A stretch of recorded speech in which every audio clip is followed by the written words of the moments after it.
అందరికీ నమస్కారం. శ్రీ గురుభ్యో నమః.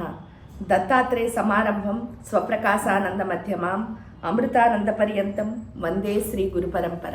శ్రీ గురుభ్యో నమః. మానవుడికి చాలా ఎక్కువ ఉండే లక్షణం ఆశించే లక్షణం. ఆశించే లక్షణం ఉంటే అనుభవం ఉండదు అని ఇంతకుముందు మనం వీడియోల్లో చెప్పుకున్నాం.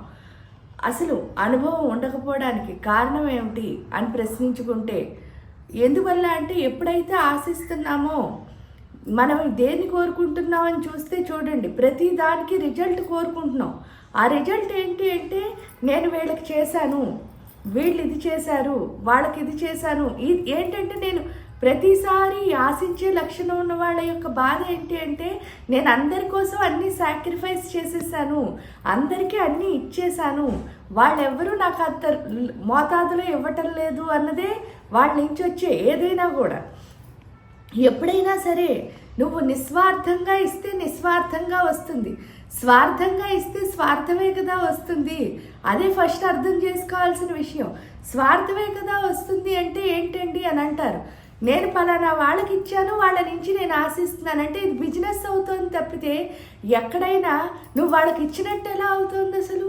అంటే నువ్వు అమ్మావు, అది అమ్మినప్పుడు నువ్వేమనుకుంటున్నావు, దాని నుంచి నువ్వు ఏదో ఒకటి ఆశిస్తున్నావు అనమాట. అది చూడండి, డబ్బులు కొన్ని మనం బిజినెస్ చేసినప్పుడు ఏదైనా కొనుక్కున్నావు అనుకో, ఎక్కడైనా ఒక షాప్కి వెళ్ళి వాళ్ళకి డబ్బులు ఇస్తున్నావు. అదేవిధంగా నువ్వేమంటున్నావు, నేను ప్రేమిస్తున్నాను కాబట్టి నువ్వు ప్రేమించు అంటే ప్రేమను కొనుక్కుంటున్నావు. ఆ కొనుక్కున్నది ఎప్పుడైనా అందంగా ఉంటుందా? ఎందుకు అంటే కొనుక్కున్న ప్రేమ ఎప్పుడూ అందంగా ఉండదు. ఎలా అంటే అది మనసు లోతుల్లోంచి రావాల్సింది. అదేవిధంగా ఏదైనా కూడా అంటే నేను ఇస్తున్నాను నాకు ఇవ్వట్లేదు అని అనుకుంటున్నారు, కానీ నువ్వు ఇచ్చింది ఒక లిమిట్ చేసుకుని ఆ పలానా దగ్గర నుంచే రావాలి అని కోరుకోవడం చాలా తప్పు. ఎందుకంటే నేను ఒక్కదాన్నే ఇస్తున్నాను అన్నది ఈ సృష్టిలో చాలా అబద్ధం. ఎందువల్ల అంటే ప్రకృతి మనకి చాలా ఇస్తుంది. అది కూడా మన నుంచి ఎక్స్పెక్ట్ చేసి ఉంటే మనం ఏమైనా ఇవ్వగలవా ప్రకృతికి నిజంగా? ఎందుకు అంటే ఒక చెట్టు, ఒక పుట్ట, ఒక ఆవు, ఒక గేదె అన్నీ ఇస్తున్నాయి మనకి. కానీ మనం నిజంగా మన నుంచి వాళ్ళు ఏమన్నా ఒక్కటైనా ఎక్స్పెక్ట్ చేస్తే ఆ మోతాదులో మనం ఏమైనా ఇవ్వగలమా ప్రకృతికి? ఇవ్వలేము. అంటే అర్థం ఏమిటి అంటే అక్కడి నుంచి నేర్చుకోవాల్సింది అదనమాట. ఏది ఆశించకూడదు, నువ్వు చేయడం వరకే నీ డ్యూటీ. ఇలా ఆశిస్తే ఏమవుతుందండి, అనుభవం రావటం లే. అనుభవం ఎప్పుడైతే రాలేదో నువ్వు దేన్ని కూడా ఆనందించలేకపోతున్నావు.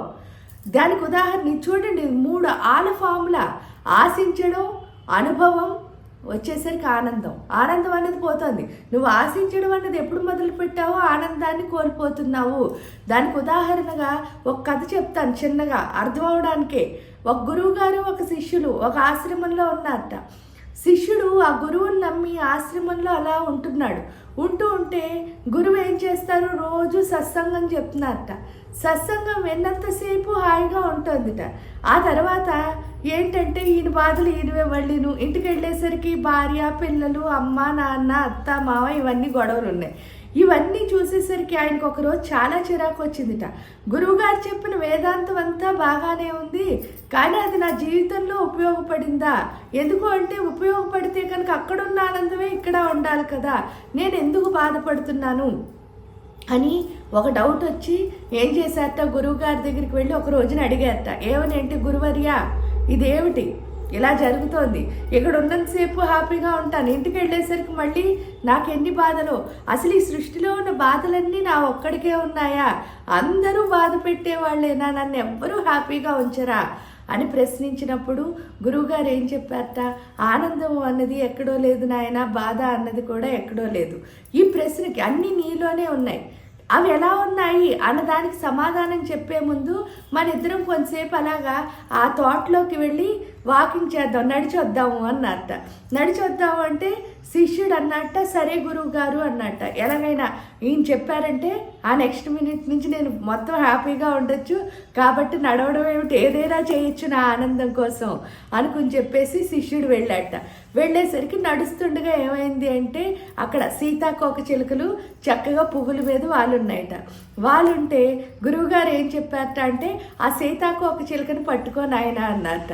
పట్టుకుని నాకు తెచ్చివ్వి అని అన్నప్పుడు అక్కడ అన్ని సీతాకోక చిలుకలు ఉన్నాయి కదా, ఈయన పట్టుకోవడానికి ట్రై చేశాడు, ఒక్కటి కూడా ఆయనకి దొరకలేట.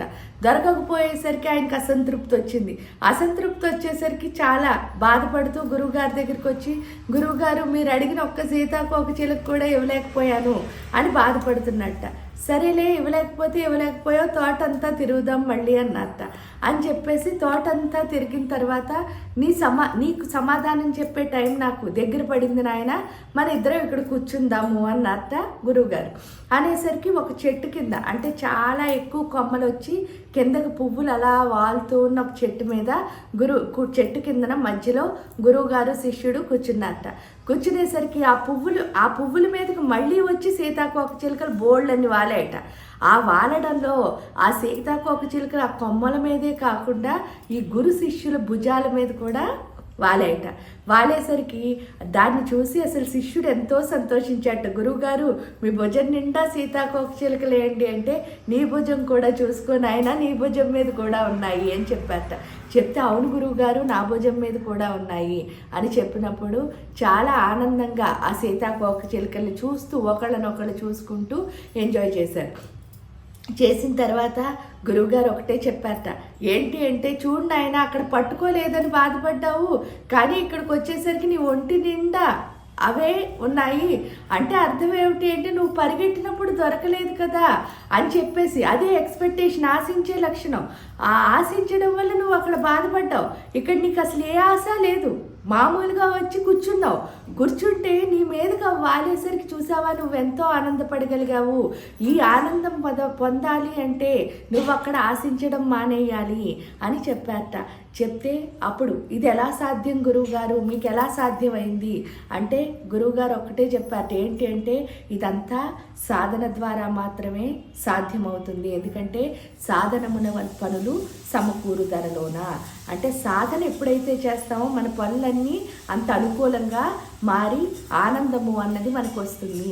అది తెలుసుకోవాలి అంటే తప్పకుండా ఉపాసనా మార్గమే దానికి గొప్ప త్రోవ. కాబట్టి అందరూ శ్రీ విద్యా ఉపాసకులై ఆశించడం అన్నదాన్ని మానేసి ప్రతి క్షణం వాళ్ళకి భగవంతుడిచ్చిన జీవితాన్ని ఆనందంతో గడపాలి అని కోరుకుంటూ అందరికీ నమస్కారం. శ్రీ గురుభ్యో నమః.